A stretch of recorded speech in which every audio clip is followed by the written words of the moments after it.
Greetings, beautiful viewers, this is Smitten, and welcome to a brand new series called Bronze League Bravehearts, where we spectate one of my viewers who are Bronze League, and we kind of do a little bit of commentating on it, looking specifically into that person's play and how they can improve overall. It's not necessarily coaching, because we will be looking at other elements in the game that influence your state, the current state of you at X minutes into the game. So it's not quite casting either. It's kind of an in-between. This is purely meant to help out people who are in Bronze League because, in my opinion, whenever you decide to play ranked, you are actually taking a step as a player out of the casual scum pool and, you know, trying to make a decision to better yourself as a player, trying to get better at this game. And I feel like these people are very brave. That's right, they're Bravehearts. See? You get the name. So we're going to look into them and try to help them out, give you some general tips, some things that I notice, positioning. Like I said, we'll go into positioning, builds, you know, rotations and stuff like that, and get kind of we'll have a little bit of fun on the way, because right now, in this game, we're spectating the Neath, who's super dude over here on the blue team. Somehow, even though we can't see the picks and bans right now, Athena made it through, Bologna made it through, and Kepri made it through. So I'm actually, like, I hope that after this game is over, we can somehow find out what the bans were, because it's, like, what did they ban? Like, what was it that was banned? Janice is on the board. Janice has been commonly banned and ranked lately. Not quite sure why, other than the fact that he's really annoying and really hard to get out of, but easily countered by a Nuwa. I've been playing a lot of Nuwa in ranked, so I'm tooting her horn a bunch. But, like, I want to know what was banned. What else? Maybe a Bakasura was banned? Bronze League, these people aren't the greatest, so they're learning, and this is active learning right here as we're witnessing it, and it's just adorable so far. Over here on the red team, got Athena Medusa. That's a really difficult lane if you're any other hunter but Neath. Neath has the wave clear. She's got a little bit of poke, so she should be able to keep up with the Medusa just fine, since they're both typically Transtart ADCs, but they have a Kepri too, so it's going to be really interesting, even though he picked Neath, and he picked it actually pretty early on, which is pretty easily countered by the Wheelish. It's going to be pretty good. Alright, let's get everything situated. So far we got to pause. We're going to do the directed cam, and go ahead and hit play now. Where's my nerd? There he is. I want to look at this guy. Can we go over here? There we go. We're going to watch Super Dude. Alright, we're going to speed it up just a little bit because this is while everybody's trying to get loaded into the game. Really? I just need you to assist me. I don't need you to, like, take over and, like, create drama for me. Come on. People are still loading in. Oh, it's Super Dude that's loading in. Are you watching the stream, Super? You bad boy. You shouldn't watch the stream while I'm commenting on you. There you go. Okay, so looking at team fights, let's look at team comps right quick. On our team, we have Sun Wukong for solo lane, we have Humbots for the jungle, Scylla in mid, Kepri, and Neath in duo. Kepri Neath duo is going to be a lot of fun. It's going to be really, really frustrating for the enemy team, especially once Kepri hits level 5, because he can just keep you alive. Just an ult. All he has to do is run up to the lane, ult the person that's gonna die, and then run away, and then that person dies but turns into this beautiful orb thing and gets transported to wherever Kepri is. It's really cheap and it's really annoying to put up with in casual games. That's why he's always banned in ranked, because it's too good. It's too good right now. And I imagine that it may get nerfed just a little bit. Overall team comps, the team fights are going to be insane. The amount of CC that both teams have is ridiculous. Assuming that everybody can use their CC correctly and at the right times, and, you know, not have to worry about diminishing returns or anything like that, it's going to be a good fight. Honestly, early game, I'm probably going to give it to red team. Early game, Scylla is not very strong. She's actually like super weak until you get her into like about the 11-12 minute mark. So I expect to see that. Pretty standard start so far in this game. Everybody's just doing their buffs, no invades or anything like that. Invades. Here's a little observation for all of you Bronze League guys. You can tell by the picks right now in the stream. Looking at both sides, they are doing meta stuff. They're like, all right, this is the meta. Sun Wukong is in. He's the flavor of the week, so I'm gonna pick him and I'm gonna play him in solo lane. Like Kepri's really strong and Neath is, just a super, safe pick for ADC. Like they're like picking meta gods, right? In ranked, a lot of times you'll go up against cheese comps, just pure damage. Like, no sense. You can't figure out who's going where, who's doing what. That stuff actually wins. So, it's really cute that we get to see this. Also, you don't hardly see any invading in Bronze, which isn't surprising. Invading is incredibly risky, and you kind of need to know what you're doing in order to get that done. So, if I ever see an invade in a Bronze League Braveheart, I'm going to wet myself. Absolutely. Alright, a little bit of an awkward leash there for the red. Whenever I talked about this last time, whenever you are on the order side of the map, when you're playing mid, you have a longer route getting back to lane for the first wave than you do if you're chaos. See, look, like it's Janice, and all he has to go is whoop whoop. She has to go around all these like huge barriers, and she's not going to beat Janice at all, even though they have the same movement speed right now. So typically you want to make sure you start, your support will start the red buff, and then you want to make sure that you hit it second as ADC, because then you can pull it back down to this corner right here, and then once it gets close to dying, you step out of the range, and then it leashes onto the mid, closer to their lane. It's just little tiny things like that will greatly improve the flow of the early game.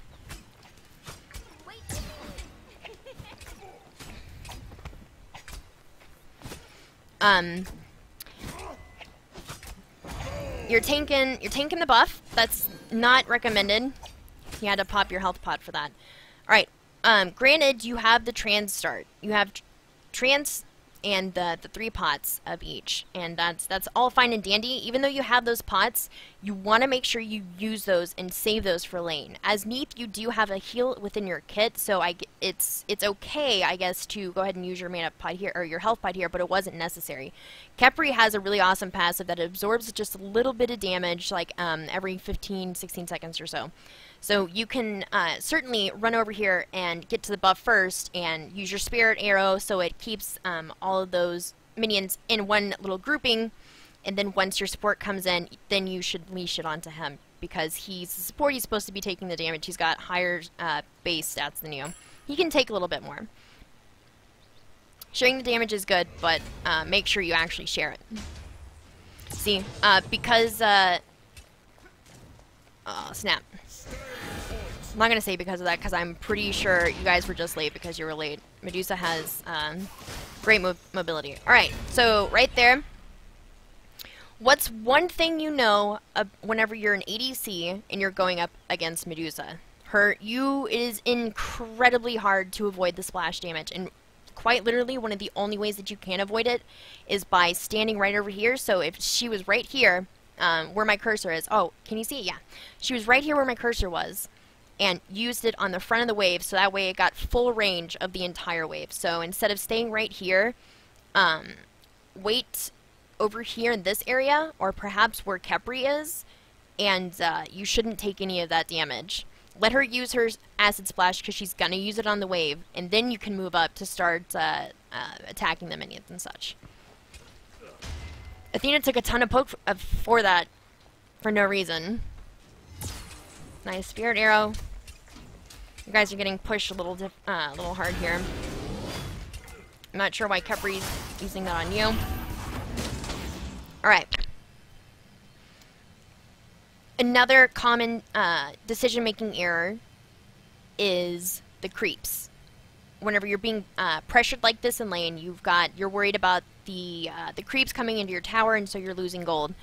You just took a huge chunk of your health as Neath, because you not only took another Acid Splash from Medusa, but you we're also tanking a full lane of like creeps, an entire wave of it, and that's doing so much damage to you. And like, while that's really easy and not such a big deal to do, you know, another 10 minutes into the game, at 1 minute and 17 seconds into the game, it's a huge deal. So if you have to lose creeps in order to save your health, do so, because right now you're sitting on 2 and 2 pots. You've already used one of your health pots at the buff.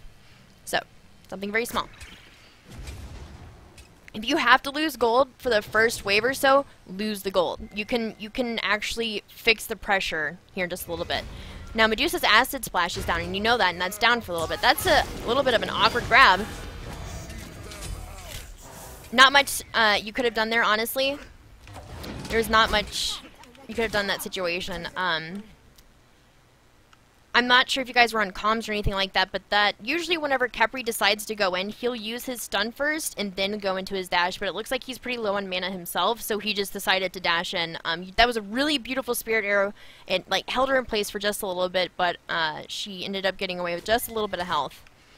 See, now that you have poked them out, you have wave pressure. Look at how far back they are now. They know that you could go in on them pretty easily. So because of that poke damage, it allows you to reposition the lane, to reestablish dominance, if you will. Okay, next wave coming up. You should be expecting an acid splash here. All right. Thanks to Khepri's passive, you didn't take a whole bunch of damage there.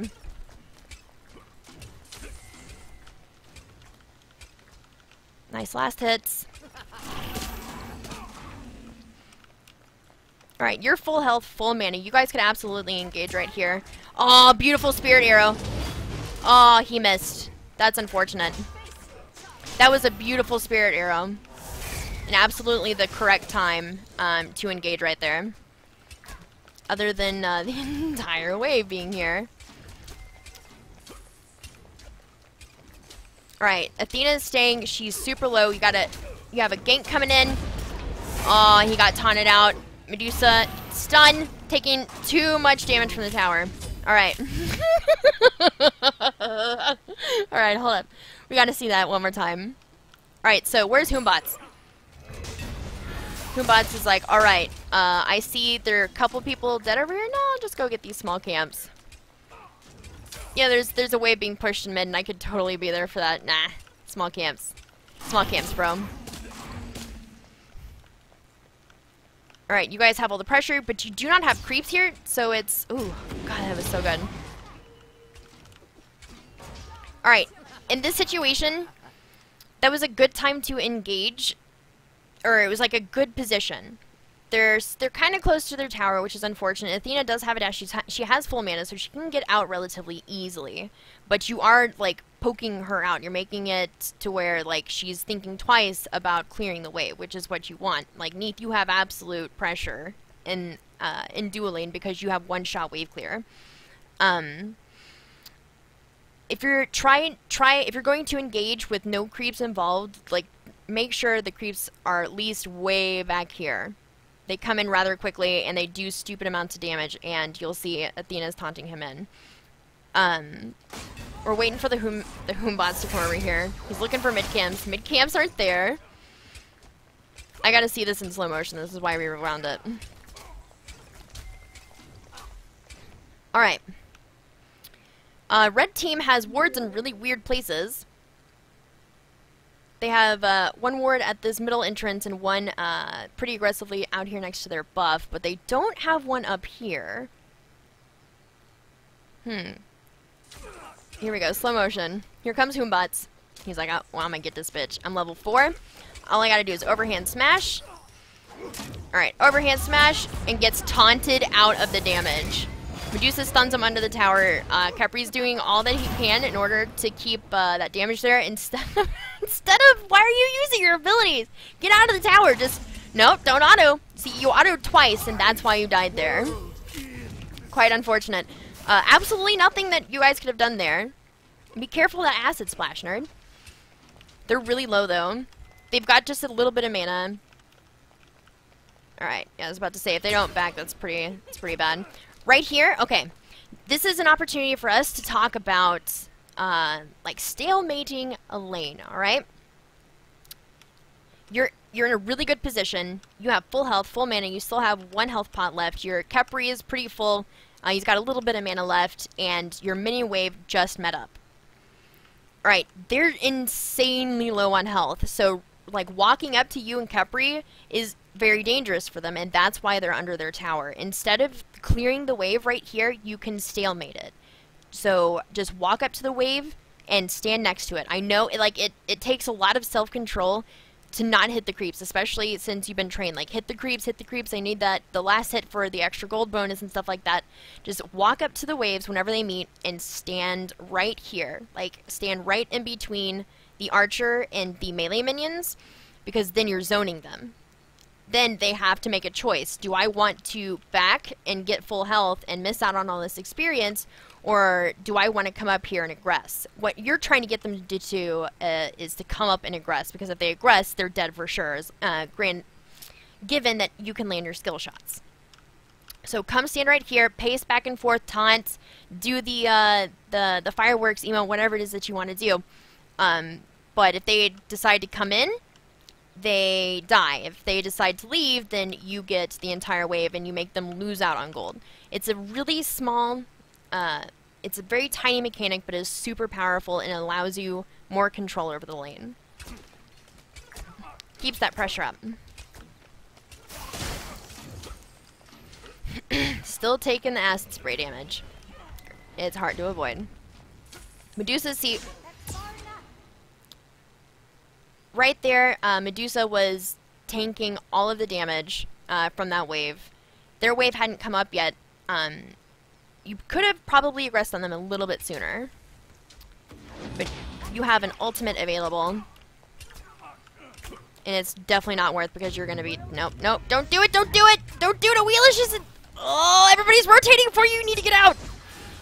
Oh, you are so lucky. Alright, can we go... No, C. What are you doing?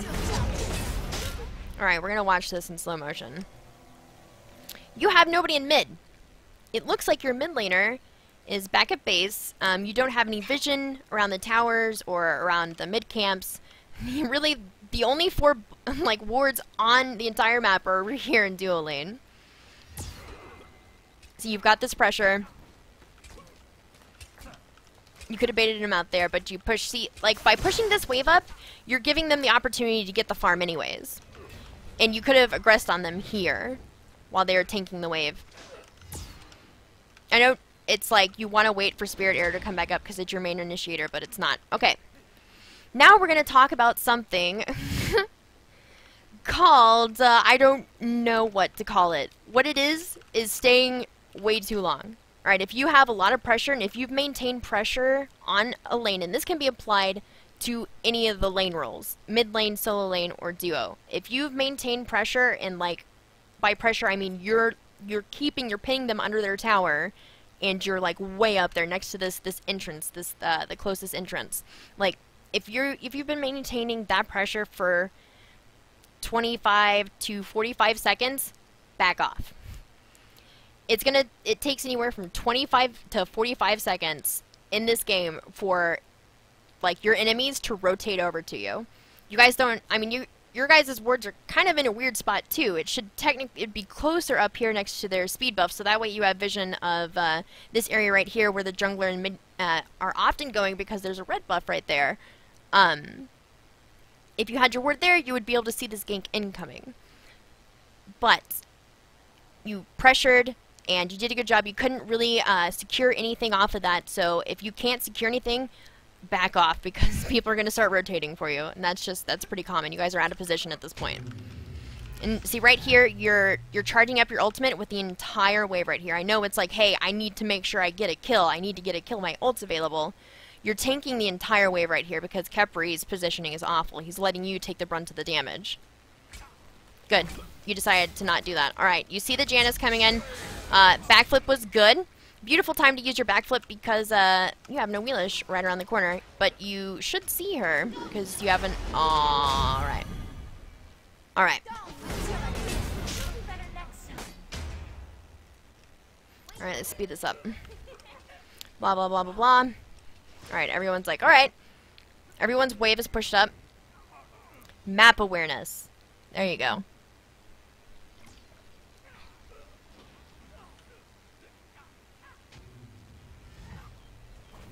Okay, you see the Janus ult, so you know he's here. Backflipped out of his damage. You see the Athena ult coming in. You see that Medusa's still here. And Awelish is sitting on one of your wards. If you see something like this happening, if you see mid rotating over and Athena's ultimate, you need to leave. You need to turn around, don't backpedal, don't auto the wave. You need a GTFO ASAP.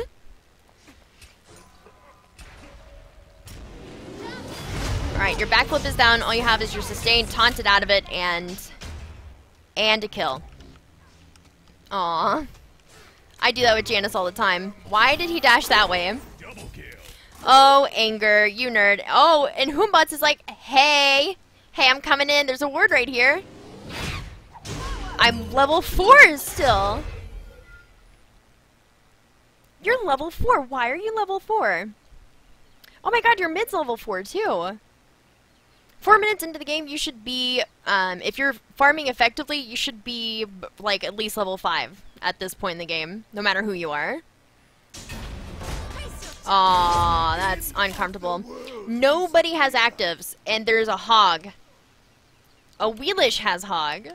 Awelish has really a hard time clearing buff camps. Hog. Oh my sweet Jesus. That better be Fist of the Gods or I'm gonna be mad. I'm gonna be mad. No actives on your team. No actives on their team. Bologna has Death's Toll. Oh my goodness. Alright, back in the lane we are. You have, how much gold do you have in hand? Did you buy anything? I wish it told me Someone's cooking up a killing spree. Where you had gold. Alright, mid's having problems. You don't have wards, that's why you're having problems, mid. You can't see, like, who's there. Or you're deciding your late game still 4 minutes into the game. Alright, your purple's up. Your purple's up. Go get your purple. Good job.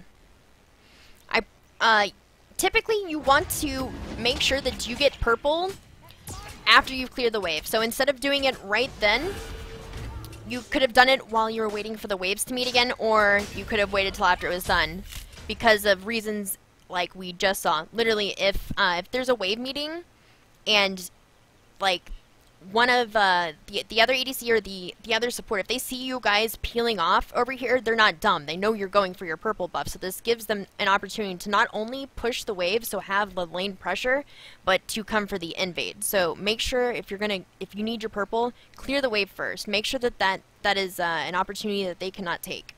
Make sure that they have the issue of clearing the wave before doing their purple buff as well, because they're going to spawn at roughly the same time.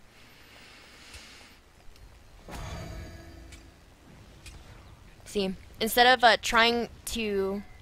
What are you doing? You're using your emotes, alright. Waiting for the engage, I guess. Medusa got the buff. You're really low, Khepri, but you have your ultimate available, so I'd be surprised if they win on you. Get back to the lane. There's absolutely no need for you guys to be here. As an ADC, if your purple buff gets stolen from you, leave. Like, there's nothing you can do at that point. Unless you have, like, a bunch of people around you. If the other ADC tries to come pick it up, maybe you can pick a kill off right there. But in that very specific situation, you had a wave under tower. And, yeah, you may not be getting the gold for it, but you need the experience. You need to keep up with the Medusa. So, get back to the wave. If they steal it, then they won. They got it. No problem. That means that their purple buff isn't up because they chose to push the wave instead. Again, this nerd comes in with a really awkward jump, and... Oh!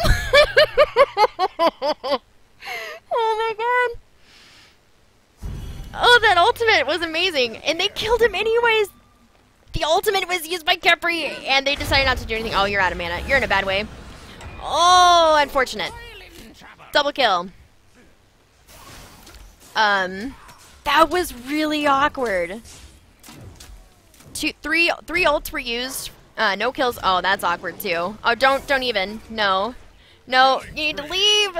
Oh, that's unfortunate. Alright, well, how's Solo doing? So you're level 9, Bellona's level 8. You're almost dead. Oh, they're doing gold! Alright, another thing that we can talk about. Right now, it is really, really common for early gold furies to happen, and they're gonna start happening right after 5.5 minutes is typically like the average time that you will see your earliest gold fury taken, unless they do something cheesy. Like if you're going for the meta game, 5.5 minutes is typically whenever people start to rotate over for the gold fury. So make sure you tell your support to ward the gold fury, because you don't want them to sneak that in, because in the case that they do take out duo lane, which they absolutely did, you at least have vision on it, so the rest of your team can try to keep them from doing gold. Athena's taking tons of damage. They're really low. Also, if you guys had vision on this right here, you could have seen how low they were, and you could have rotated over for 3 free kills. But instead, not only do you lose Gold Fury, but they get out for free. They're really low after that engagement. That ultimate was really awkward. Back here, why are you doing back camps? Why are you doing back camps? Lady, listen. You have an entire lane all to yourself, and your jungler is level 6 at 7.5 minutes in. You should let them. You should be in your lane, nerd. If you're gonna clear camps, clear them together. Alright, Athena's ult is down, so you know that she can't do anything anywhere else. That was uncomfortable. A Wheelish, when she gets ahead, she's really difficult to deal with. You have a mid Janice, 4-0. Medusa has 3 kills. A Wheelish has 4. Athena has 1. You guys have yet to get a kill on the board, so like the pressure is real right now. If you're at this point, buy wards. Buy wards, man. I don't think, can you see this or the word over here? I'm not sure. By placing it right there, it's really awkward. Can you see it? No, you can't see the words right around it. Oh man. Alright, let's look at builds. You have trans done. I'm sorry, monkey's building trans. Oh man. Oh buddy boy. Oh, engage! Spirit arrow! Oh, uncomfortable. Okay, your guys just kind of dancing around. See, right here would be the perfect time to go for your purple. Your wave, it's almost to the lane, but it's going to take a few more seconds. By the time that you guys rotate over here and have at least the side creeps killed off, the wave will just be reaching each other. So, go for purple right here, right in between the waves, instead of aggressing, because there's no kill potential in this lane right now. All of them are really far ahead, and you gotta play super safe. Good. Map awareness is real. You see the Wheelish. You went ahead and used your backflip, which is good. You put the distance between everybody. They're gonna take your purple, and there's nothing you can do about it. I don't know why he's using mana to go engage over there, especially leaving you under tower like this. He could really, instead of maybe dashing that way, he could have dashed in, grabbed the Athena, and pulled her under tower or something like that, but unfortunate. You have 0 pressure from your jungler.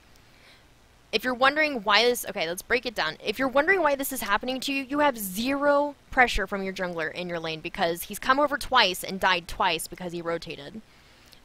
So I doubt if you'll see him in this lane, unless he is just a sucker for punishment, because every time he's rotated over, it's been really awkward. He's missed the skill shots and stuff like that. They have absolute domination over your lane. And all you can do is sit under tower and farm. Don't die. Don't die at this point. You're in this position because your jungler is having a really hard time. Really hard time. So is your mid lane. Your solo lane seems to be doing pretty well. So he's your shot for mid game right now. At this point, your mid game looks really uncomfortable. All right, that was a really nice grab. Looks like a little bit of miscommunication between the two of you. Hoombots is finally rotating in, but they know he's rotating in. He's coming to the wave anyways. He's coming to the wave anyways. Why did you... that is Smitten level gank. Oh my god. Alright, the ult is good though. It sent somebody under the tower. But you're still a Mr. ult, which is uncomfortable. Oh my god, she's so low! Is your ult available? Oh, they're gonna soak it for though. There's no way. Oh, I wouldn't use it, babe. Unfortunate. I understand needing to try there, but there is no way they're gonna let that go through. Why is Scylla out there? I wouldn't have used my ult there either if I was Khepri. This is really uncomfortable. So you guys are having a hard time having pressure in this lane, and you've had a lot of activity in this lane. So, knowing that, you should be buying wards. Buy sentries. They're expensive. It's going to put your build behind, but... Oh. Oh, well, that was an F6. Uncomfortable. Super awkward.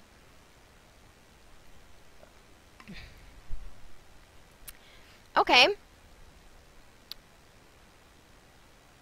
Yes, the other team was really far ahead. I don't... 5k? Let's take a look at the graphs really quick. 5k in gold, 6k in experience. Yes, you guys were on a downhill slope.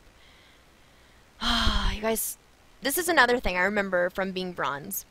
People were so ready to hit the F6 button. Like, at 10 minutes, if the game isn't going fantastically, if I haven't gotten 17 kills by 10 minutes, if I've died more than once, it's time to F6. That's a common mentality for people in ranked, especially in bronze, to have. It's just like, fuck it, I'm just, why would I waste the time in this game whenever I can start fresh a new game with some people who aren't feeding? Well, that's a very, very poor perception to have, because statistically, you're probably F6ing most of your games. So your games are lasting 10 minutes. You don't have any mid-late game experience because you can't get to it. Don't F6 your games.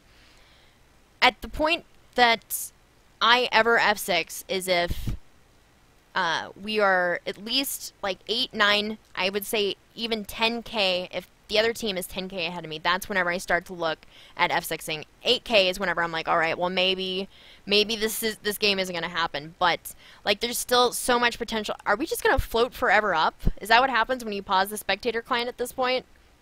All right, let's just see how this keeps going. I'll finish my thought. The game isn't over in the first 10 minutes of Smite anymore. This was a common complaint of mine that I had about, what is this, September, back in like April and May. The steamroll was real in Smite, and we had zero comeback mechanics, and it was really difficult if you started the game behind your enemy. It was really, really difficult to kind of compensate for that, but that is no longer the case.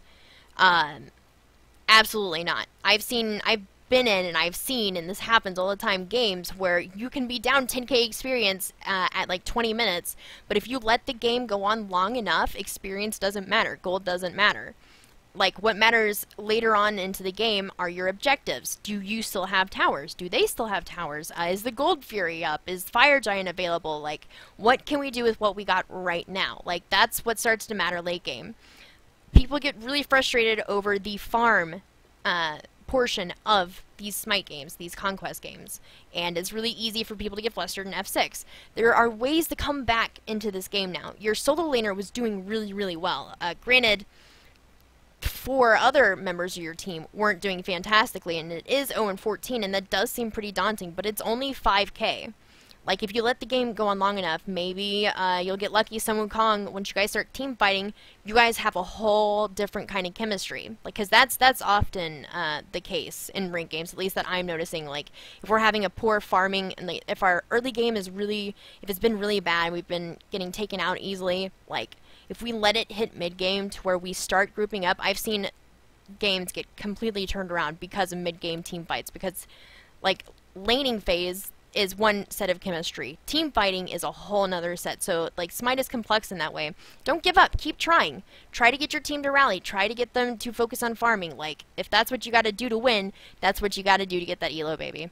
And this concludes this episode of Bronze League Bravehearts. Make sure to rate, comment, subscribe. Let me know what you guys think. If this is something that you would be interested in. I know this game was pretty one-sided. But there's still a wealth of information that can be learned from these games. So let me know what you guys thought. Maybe if you'd like to see me focusing on something a little bit more, let me know. I'm absolutely open, and I will see you guys next time.